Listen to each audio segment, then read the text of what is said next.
Menyala sekali. Raja rujak Tante Hanum karena menghujat Arsy habis-habisan. Lebok sia. Dan gak sampai di situ para pemirsa. Si Hanum cerobong kereta api ini juga terkena tamparan keras dari tangannya Ibu Dahlia.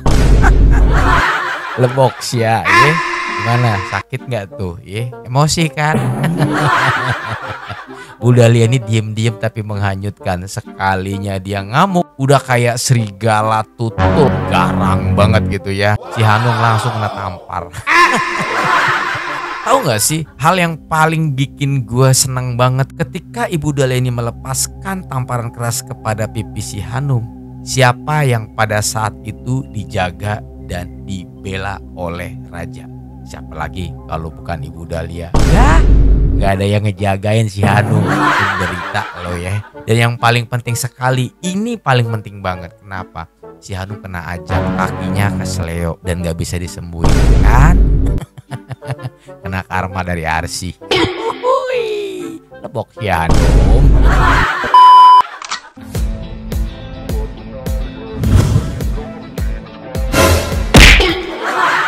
Halo guys, assalamualaikum warahmatullahi wabarakatuh. Selamat datang lagi teman-teman. Apa kabar kalian semua? Semoga sehat, selalu panjang umur, banyak rezeki, dan selalu dimudahkan segala urusannya. Dan siapapun kalian yang menonton video ini, semoga doa saya yang terbaik buat kalian semuanya. Di episode yang ke-122 ini semuanya di luar ekspektasi. Kenapa? Karena pada saat itu kita mengharapkan bahwa bayi atau baby Tiara ini bisa selamat dari masa-masa kritis. Tetapi karena Tuhan berkehendak lain, dan sebetulnya ini bukan Tuhan yang berkehendak lain, tapi sutradara yang berkehendak lain, sosok baby Tiara ini terpaksa harus meninggalkan dari muka bumi ini. Wah, sangat disayangkan sekali. Kenapa? Sekali lagi harapan kita pengen banget tuh si Tiara ini selamat gitu kan. Terus hidup normal seperti bayi-bayi pada umumnya. Karena nantinya kan akan ditemenin oleh bayi dari si Arsy. Tapi kembali lagi, karena sang sutradara berkehendak lain, jadi mau tidak mau baby Tiara terpaksa harus meninggalkan bumi di peradaban dunia ini para pemirsa. Dan pada saat itu semua keluarga sedih sekali ya. Apalagi pada saat ini sosok Pak Irwandi yang saat ini memang lagi mengidam-idamkan cucu ya. Lagi senang-senangnya tuh sama si Tiara ini. Cuman apalah daya guys ya. Karena baby Tiara ini sudah nggak ada. Jadi orang yang paling sedih banget adalah Bapak Irwandi.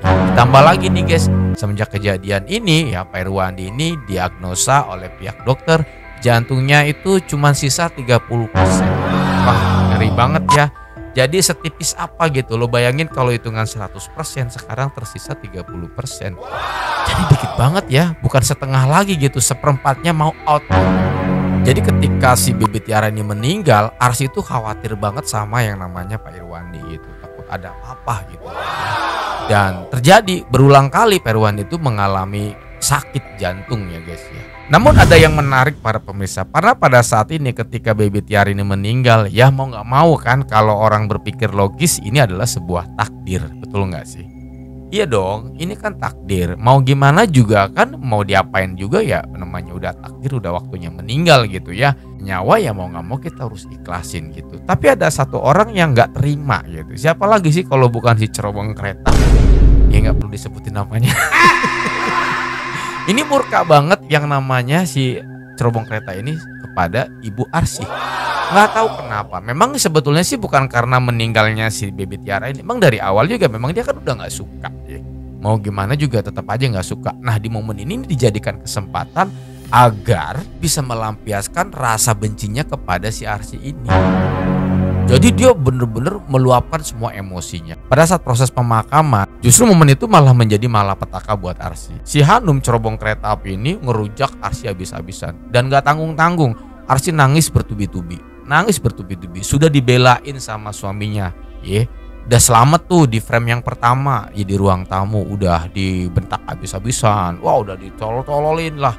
Pokoknya perempuan sial lah segala macam. Siapapun yang dekat dengan Arsy pasti ninggal gitu ya.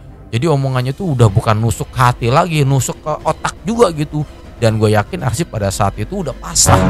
Ya Arsy merasa bahwa dirinya salah pada saat itu. Si raja ini gak terima ketika Arsy ini dibully habis-habisan ya. dikatain habis-habisan. Bahkan pada saat itu ada sebuah statement yang sangat bikin menyakitkan. Salah satunya adalah perempuan pembawa sial. Ini gak terima.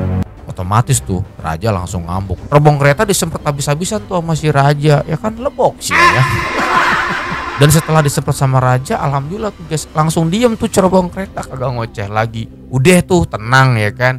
Karena pada saat itu Pak Irwandi juga ngomong, udah sih jangan berdebat, ini kita ini lagi berduka, nggak usah banyak ribut gitu. Harusnya kan kalau memang Pak Irwandi ngomong, udah sih jangan berisik, ini orang lagi berduka gitu. Kan udah jelas yang nyerocosnya kan itu si Hanum gitu. Kenapa yang diomongin malah semua gitu. Aneh gitu ya sama Pak Irwandi ini, udah terhipnotis kayaknya ya. Tapi nggak apa, sabar. Ini sinetron, jadi kita nggak usah kebawa emosi ya guys ya. Ketika semuanya sudah adem, sudah anyep gitu, sudah enak lah ya gitu ya. Tiba-tiba nih guys ya, si Hanum ini masih kurang puas kayaknya. Habis ngomongin di depan suaminya. Karena kenapa? Setiap kali ngomongin Arsy di depan suaminya itu kan dibelain terus sama suaminya. Nah pada saat itu si Arsy ini ditarik tuh ya, dibawa ke depan kolam renang. Habis tuh Arsy diomelin guys. Sampai pada saat itu Arsy nangis gak berhenti-berhenti. Mungkin kalau ditambung Arsy nangis tuh air matanya udah seember kali. Karena kan gak berhenti-berhenti, dari awal frame itu dia nangis mulu gitu guys. Pada saat itu si Arsy sempat sujud ke kakinya Hanum. Jadi dia tuh pokoknya minta maaf gitu. Kalau boleh dituker ya dituker dan nyawanya gitu sama si Baby Tiara. Apapun misalnya konsekuensinya, kalau memang saya mau dipenjara deh, kalau apa. Tapi apa yang terjadi? Udah sujud, kakinya tuh udah dipegang-pegang tuh sama si Arsy. Malah semakin ngerocos. Dan tiba-tiba apa yang terjadi pada saat itu? Untung ada Ibu Dahlia datang. Kaget Ibu Dahlia. Ibu Dahlia gak bisa nahan emosi. Dia langsung mengeluarkan jurus tamparan yang sangat keras yang menghantam pipi Hanum. Jelepeng. Aduh, senang banget gue. Kenapa? Karena di kejadian ini Ibu Dahlia sudah mewakili kita para netizen. Saya yakin banget kalian pasti senang ketika tamparan keras dari Ibu Dahlia itu menempel di pipinya si Hanum cerobong kereta api ini. Dan secara otomatis Ibu Dahlia saat ini dilindungi oleh sang menantu kesayangannya, yaitu Raja. Tuh ada kejadian yang paling miris setelah beres pemakaman nih. Ya Hanum ini ceritanya nelpon si Raja. Dia itu ngasih tahu ke Raja bahwa pada saat ini Pak Irwan ini butuh perhatian anaknya. Iya kan? Nah sedangkan kan rumah mereka kan udah misah. Dan pada saat itu juga Raja ini kan lagi bingung gitu ya. Kasian banget sama istrinya gitu kan. Udah dibantai habis-habisan sama si Hanum ini. Jadi dia tuh berusaha untuk menguatkan hati istrinya. Tiba-tiba HP-nya bunyi. Ya Hanum ngasih tahu. Pokoknya gua kasih tahu sama kamu Raja. Saat ini ayah kamu butuh perhatian bla bla bla bla bla. Apalagi sekarang kesehatan jantung ayah kamu ini 30%. Tolong jangan cuman merhatiin Arsy aja. Perhatiin ayah kamu. Dan pada saat itu apa jawaban Raja? Mohon maaf tante, saat ini saya sedang mencoba untuk menenangkan hati istri saya. Setelah habis kejadian kemarin istri saya mengalami mental yang sangat down. Dan pada saat itu apa yang terjadi? Tante Hanum langsung ngamuk, ngoceh-ngoceh, langsung dimatiin HP-nya sama si Raja. Lebok sih.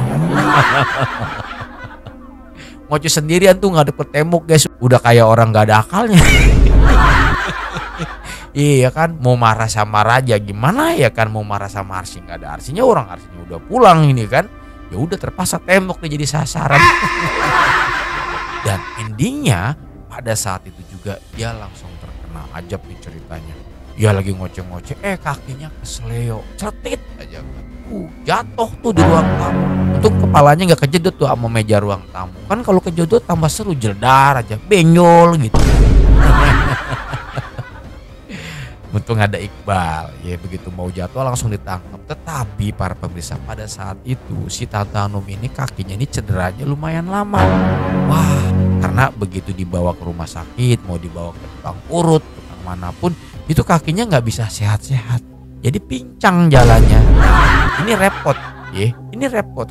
Bisa-bisa dia terkena penyakit kayak semacam gejala stroke ringan, guys.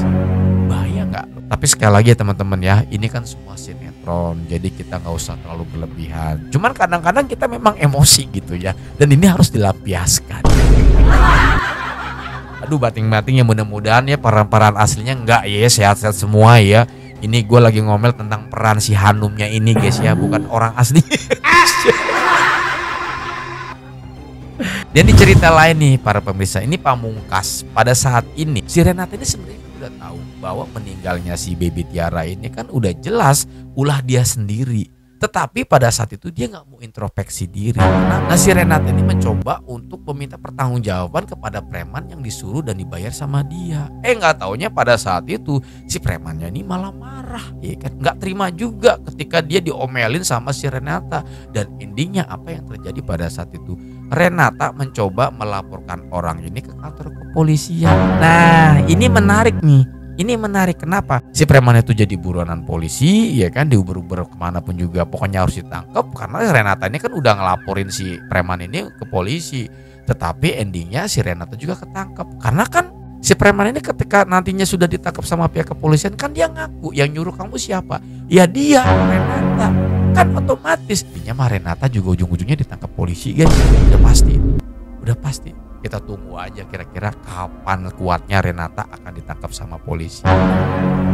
Oke guys, mungkin hanya itu alur cerita dari drama series Amka. Semoga tayangan ini bisa menghibur kalian. Mohon maaf kalau banyak kata-kata salah ya guys ya.